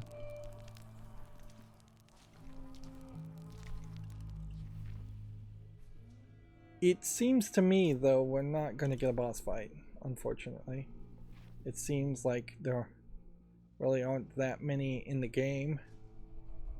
Like, if anything, it does just seem like we're going to be chased in a run sequence down this way. But not really chased that much, because on the way there's multiple pickup items.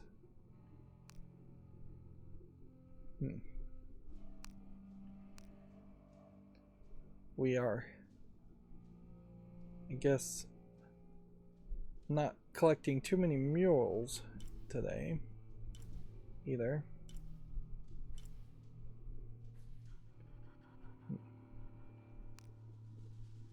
Alright, well, I guess I have to kind of end it here. Let's go ahead and save. Like, I don't want to run the risk of potentially playing for another 30 minutes just in the thought that there would be a boss fight that we may or may not come. Well, you've made it to 42% on completion. 42% complete.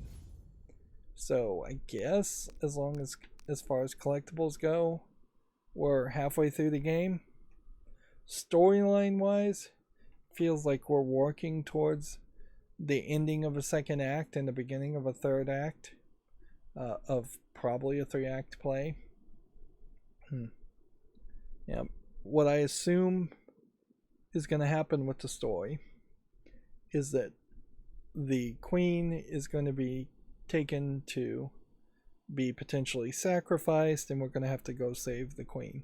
That may take a long time, though, and then I'm not sure that there's much more to expect unless we do go back in time, and then if we do go back in time, then there's probably more to be seen there.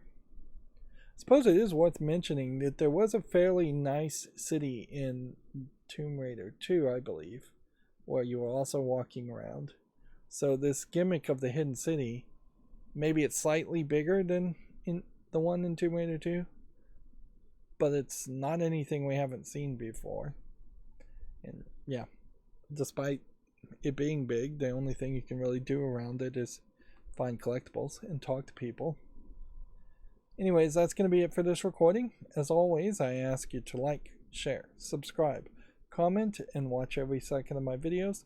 If you want to support me further, there's some links down below in the description box. Thank you for watching. Have a good evening.